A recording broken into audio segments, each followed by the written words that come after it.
Sir నాకు మోకాళ్ళ నొప్పులుగా ఉంటున్నాయి, ఈ మధ్య బ్యాక్ పెయిన్ వస్తుంది సార్ అంటుంటారు. ఈ మధ్య వయసులకు సంబంధం లేకుండా పల్లెటూరు వాళ్ళు, పట్టణం వాళ్ళు, సిటీ వాళ్ళు అందరూ కూడా అందరికీ మోకాళ్ళ నొప్పులు వస్తున్నాయి, బ్యాక్ పెయిన్స్ వస్తున్నాయి.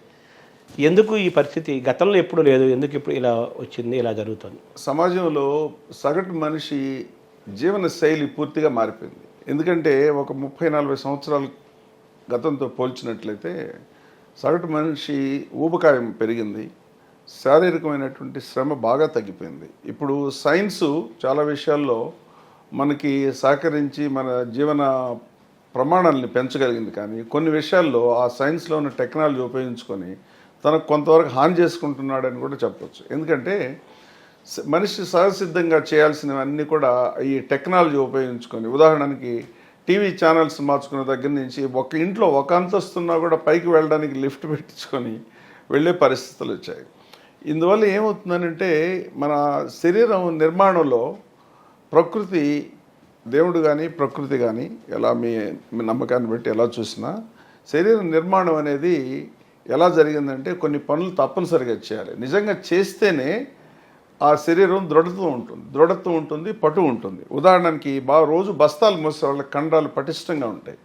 ఎందుకంటే ఈ బయాలజీ, ఈ జీవ వ్యవస్థ ఎటువంటిదంటే ఎక్కువ బరువులు మోసి మనం ఎక్సర్సైజ్ చేస్తే కండరాలు పెరుగుతాయి. అంటే ఆ కండరాన్ని కష్టపెట్టింటే ఇంకా బలంగా తయారవుతుంది. అటువంటి అద్భుతమైన వ్యవస్థ అనమాట. ఎప్పుడైతే దాని మీద ఒత్తిడి చేయమో ఆ ఒత్తిడి లేనందువల్ల క్రమేపీ అది కృషించి నీరసించిపోతుంది. అందువల్ల ఒక 100 అడుగులు నడవడానికి కూడా కష్టం అవుతుంది. ఇది మన బయట. లోపల కూడా మార్పులు లోపల వచ్చేసి అలాగే ఇవాళ మధుమేహం కానీ రక్తపోటు కానీ ఇవన్నీ కూడా ఆ వ్యవస్థ సరిగ్గా లేనందువల్ల ఇవి లైఫ్ స్టైల్ డిసీజెస్ అంటారు సింపుల్గా చెప్పాలంటే. అలాగే మోకాళ్ళ నొప్పులు కానీ నడువు నొప్పి, ముఖ్యంగా ఇవన్నీ కూడా శరీరం చేయాల్సిన పనులు చేయనందువల్ల దాన్ని డిజైన్ చేసిన వ్యవస్థకి చేసే పనికి చాలా వ్యత్యాసం, సారూప్యం లేనందువల్ల ఈ జబ్బులు వస్తున్నాయి. అందుకని దాన్ని ఎవరు చాలా చక్కగా లైఫ్ స్టైల్ అంటే జీవన శైలికి సంబంధించినటువంటి వ్యాధులే కావు, ఆ మిస్ మ్యాచ్ వల్ల వచ్చిందని నా అభిప్రాయం.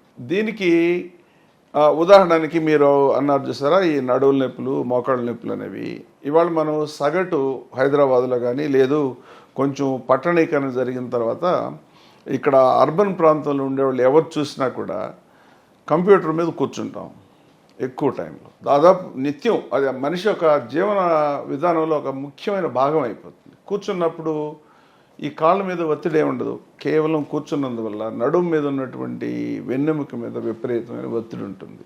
అదే నడుస్తూ ఉన్న కూర్చోవడం వల్ల కూడా ఒత్తిడి వస్తుంది. అవును, శరీరం బరువు అంతా కూడా దాని మీద కేంద్రీకృతం అవుతుంది. అదే నడిచినప్పుడు ఈ కండరాలు దాని బరువును తీసుకొని దాన్ని అంత ఒత్తిడికి లోను కానివ్వవు. అలా కాకుండా కూర్చున్నప్పుడు అచేతనంగా ఉన్నట్టే కదా, చాలా వరకు మెదడు పనిచేస్తుంటుంది. మహా అంటే వేళ్ళు చేతులు కొంచెం పనిచేస్తాయి. కాళ్ళు కానీ నడువులో ఉన్న కండరాలు ఏవి కూడా అచేతనంగా ఉంటాయి. శరీరానికి ఎక్సర్సైజ్ లేదు, ఉండదు. అందువల్ల ఏమవుతుంది, కొంతకాలానికి ఆ కండరాలు పటిష్ట తగ్గి ఈ ఎముకల మధ్యలో వెన్నెముకలో ఉన్నటువంటి మధ్యలో డిస్కులు ఉంటాయి. ఎందుకుంటాయంటే వెన్నెముక అనేది ఒక సాలిడ్ బోన్ కాదు, అది మన ఒక కణుపులుగా ఉండాలి. ఎందుకంటే ఆ కణుపులు అనేవి కణుపుల మధ్యలో ఒక రకమైనటువంటి మృదులాస్తి ఎందుకు ఉండాలంటే మనం వంగడానికి, తిరగడానికి, దైనందిన కార్యక్రమాలు చేసుకోవడానికి ఆ గొలుసు వ్యవస్థ అనేది చాలా ముఖ్యం. చైన్ లాగా ఉంటాయి. చైన్ ఎప్పుడైతే ఉంటుందో రెండు కదలే పార్ట్ల మధ్యలో రాపిడ్ ఉంటుంది. కాబట్టి రాపిడ్ని తగ్గించడానికి ఇంటర్వర్టిబ్రల్ డిస్క్లు అని ఒక మృదులాస్తి భాగాలు ఉంటాయి. అవి కొంతకాలానికి కంటిన్యూస్గా దాని మీద ఒత్తిడి పడినందువల్ల తట్టుకోలేక ఆ డిస్క్ బల్జ్ రావడం, డిస్క్ బల్జ్ వచ్చినప్పుడు నడువు నొప్పి రావడం, బాగా ఇంకా ఎక్కువైతే పక్కనే ఉన్నటువంటి నరాలపైన నొక్కొని సయాటిక్ అని వింటూ ఉంటారు.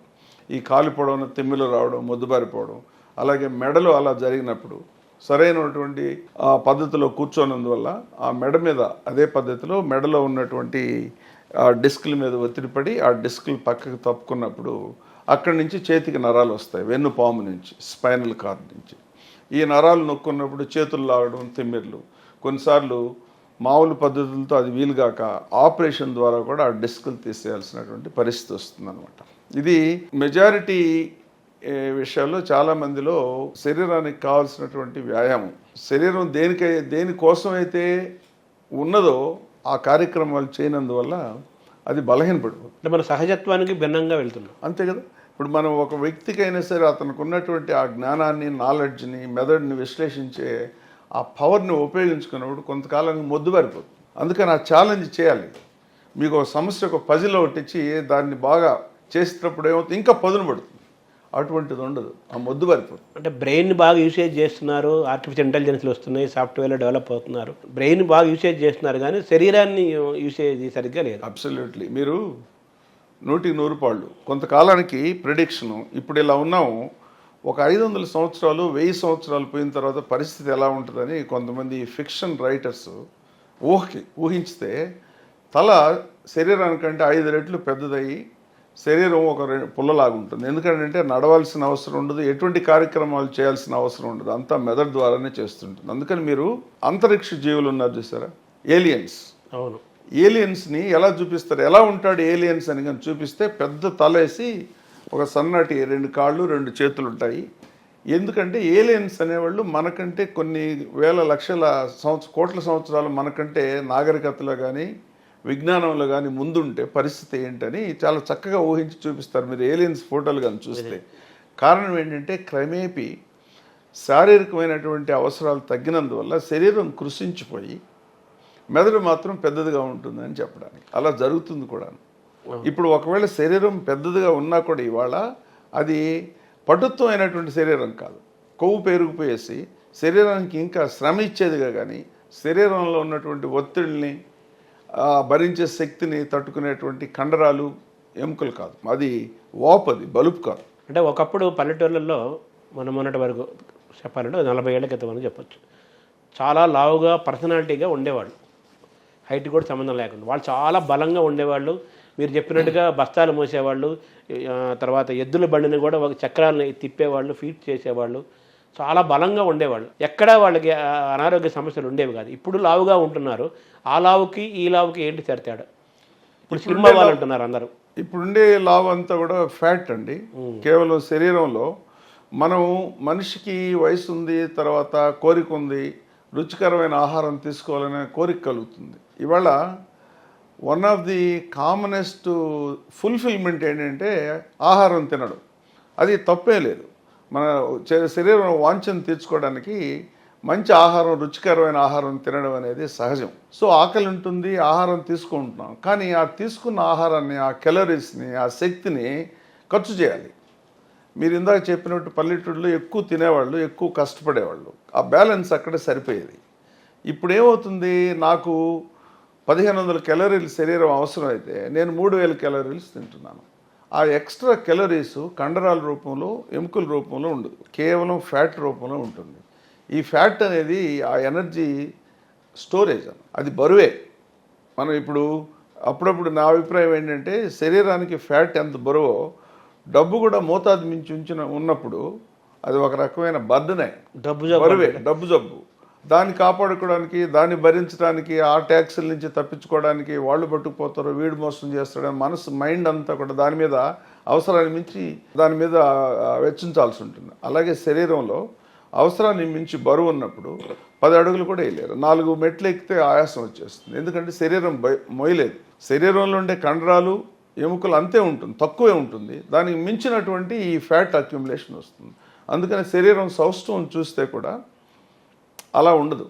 బాగా కండరాలు బలంగా ఉండే శరీరం, పెద్దదిగా 120 కేజీలు ఉన్నా కూడా సౌష్ఠవం వేరే ఉంటుంది. ఎందుకంటే అది నిజంగా శక్తివంతమైనటువంటి శరీరం. అంటే శరీరంలోని అణువణువు బలంగా ఉంటుంది. కరెక్ట్. ఈ ఫ్యాట్ వల్ల ఏం ఉండదు, ఆ ఫ్యాట్ను వాడే అవసరం ఉండదు. అందుకని నడవండి, వ్యాయామం చేయండి అని అంటే ఆ ఫ్యాట్ కరగడమే కాకుండా, ఎందుకంటే నడిచినప్పుడు ఆ శరీరంలో ఉన్నటువంటి రిజర్వ్గా ఉన్న ఎనర్జీని అంతా కూడా, ఈ ఫ్యాట్ని అంతా కూడా శరీరం ఉపయోగించుకుంటుంది శక్తి రూపంలో. ఎప్పుడైతే ఉపయోగించుకుంటుందో కండరాలు బలిష్టంగా తయారవుతాయి. ఈ కండరాలు, ఎముకలు అనేటివి ఏంటంటే ఆ బయో ఫీడ్బ్యాక్ అంటారు దాన్ని. అంటే దాన్ని మీరు ఎంత ఒత్తిడికి లోన్ చేస్తే అంత బలంగా తయారవుతాయి. అందుకని మనం చూస్తూ ఉంటాం, ఎక్సర్సైజులు ఎంత గట్టి ఎక్సర్సైజ్ చేస్తే కండరాలు అంత బలిష్టంగా తయారవుతాయి, ఎముకలు అంత దృఢంగా ఉంటాయి అన్నమాట. అంటే మామూలు ఎక్సర్సైజులు అనేవి జనరల్గా తర్వాత జనం అలవాటు చేసుకున్నారు, సరే 100 సంవత్సరాల నుంచి ఉంది అవి. వీటికి అతీతంగా సహజమైన ఇప్పుడు మన లైఫ్ స్టైల్ అంటున్నాం కదా, ఒకప్పుడు సహజమైన లైఫ్ స్టైలే, ఆ లైఫ్ స్టైల్లోనే వ్యాయామాలు కూడా ఇంక్లూడ్ అయి ఉండేవి కదా. అవును కదా, ప్రత్యేకించి వ్యాయామం చేయాల్సిన అవసరం లేదు. నడిచేవాళ్ళు నడిచే పొలాలకు వెళ్ళేవాళ్ళు, నడిచి స్కూల్కి వెళ్ళేవాళ్ళు, అలా నడిచి కాలేజీకి వెళ్ళేవాళ్ళు, నడిచి బావికి వెళ్ళి చేద తీసుకొని నీళ్లు చేదుకుండేవాళ్ళు. అంతా సహజంగా జరిగేది ప్రక్రియ. అది జీవనశైలి. ఇప్పుడు మనం చార్లెస్ డార్విన్ జీవ వైరుధ్యంలో గురించి మాట్లాడుతూ సర్వైవల్ ఫర్ ది ఫిట్టెస్ట్ అనేవాడు. అంటే బాగా అన్నిటికీ తట్టుకొని నిలబడిన జీవి మాత్రమే మనుగడ సాధిస్తుంది, ముందుకెళ్తుంది, తర్వాత తరాలకు వెళ్తుంది అని ఆయన చాలా చక్కగా అన్నాడు. ఉదాహరణకి ఒక జింక ఉందనుకోండి, అది సరిగ్గా పరిగెత్తలేదనుకోండి, ఏదో కుంటికాలో లేకపోతే అంగవైకల్యంతో పుట్టి సహజంగా ఉండే లక్షణాలు లేకపోతే అది ముందుకు వెళ్ళలేదు. దాన్ని ఏ పులో సింహమో నక్కో తినేస్తుంది. అలా కాకుండా సింహం తరివినా కూడా పులి తరివినా కూడా అది ఓవర్ రన్ అయ్యి దానికంటే ఎక్కువగా వేగంగా పరిగెత్తి తప్పించుకొని తిరగలిగినప్పుడు అటువంటి గొప్ప లక్షణాన్ని సంతరించుకున్నప్పుడు అది మనుగడ సాధించగలదు. అంటే ప్రతి జీవికి ఒక జీవ లక్షణం ఉంటుంది. ఇప్పుడు అలాగే మనిషి కూడా కొన్ని వేల సంవత్సరాల క్రితం తీసుకుంటే ఆహారం సంపాదించుకోవాలంటే రోజంతా తిరగాల్సి వచ్చేది, పరిగెత్తి వేటాడాల్సి వచ్చేది, బాగా శ్రమించి. ఇటీవల కాలంలో కూడా శ్రమ చేస్తేనే ఆహారం దొరికేది. ఇప్పుడు అతి సులభంగా దొరుకుతుంది, ఎటువంటి శ్రమ లేనందువల్ల. శరీరం ఇటువంటి దానికి ఇంకా అడాప్ట్ కాలేదు. శరీరంలో ఉండే లక్షణాలు మారాలంటే వేల సంవత్సరాల్లో చిన్నగా కొద్దిగా మార్పు జరుగుతుంది. కానీ ఇప్పుడు వచ్చిన వేగవంతమైన మార్పు వల్ల, ఆ మిస్ మ్యాచ్ వల్ల ఈ జబ్బులన్నీ వస్తున్నాయని నా అభిప్రాయం. అంటే లైఫ్కి బయాలజీకి మధ్య ఇంబ్యాలెన్స్ జరుగుతుంది. వాస్తవం అదే. అంతే కదా. అంటే తర్వాత మీరు చెప్పారు బ్యాక్ పెయిన్ అంటే కూర్చోవటం వల్ల ఎక్కువ పోస్చర్స్, వీటి వల్ల కూడా దీని మీద బరువు విపరీతమైన. ఉదాహరణకి కుర్చీలు ఇలా ఉన్నాం అనుకోండి, ఎక్కువ కుషన్లో కూర్చున్నాం, అది వెన్నెముక మంచిది కాదు. అలాగే పడుకున్నప్పుడు ఎక్కువ మెత్తగా ఉండే పరుపులు మనిషి కటిక నేల మీద పడుకోవడానికి డిజైన్ చేసి, అది ఎప్పుడైతే ఎక్కువ బాగా సుఖవంతమైనటువంటి పరుపులు లగ్జూరియస్ అవుతాయో సహజంగానే వీపులో ఉన్న కండరాలన్నీ కూడా వీక్ అయిపోయేసి, దానివల్ల ఏంటంటే అది కూడా ఒక ముఖ్యమైన కారణం. అంతమంది నేలపైన పనుకునేవాళ్ళు, చాపేసుకొని పనుకునేవాళ్ళు, నులక మంచాల మీద పనుకునేవాళ్ళు. ఇంకా డెవలప్మెంట్ ఇప్పుడైనా కూడా చాలామందికి నడువు నొప్పి ఉన్న వాళ్ళకి, అందరికి కాదు, వేగ్గా చెప్తున్నాను, సన్నటి ఒక బ్లాంకెట్ ఒకటి నేల మీద పడుకొని లేదు బల్లపైన పడుకొని పల్చటి పరుపు కానీ లేకపోతే దుప్పటి లాంటిది వేసుకొని పడుకోగలిగితే కండరాలు మంచిది అనేది జనరల్గా ప్రూవన్ అన్నమాట. ఒకప్పుడు అరుగుల మీద కూడా పనుకునేవాళ్ళు కదా. అవును. సో అదంతా ఆరోగ్యమైన విధానమే, దాంట్లో అనుమానమే లేదు. నేలపైన పనుకోవటం, చాప పైన పనుకోవటం, అరుగుల మీద పనుకోవటం. కానీ ఇప్పుడు మనం ఈ సుఖాలకు అలవాటు పడ్డాం కాబట్టి మనం అలా చేయలేము. పక్కన మెత్తటి పరుపులో పండుకోవాలనిపిస్తుంది కదా. అంటే ఒకప్పుడు కష్టపడ్డాం కాబట్టి సుఖపడ్డాము, ఇప్పుడు సుఖాలకు అలవాటు పడ్డాం కాబట్టి కష్టపడాల్సి వస్తుంది. కరెక్ట్. రివర్స్ జరుగుతుంది. కరెక్ట్.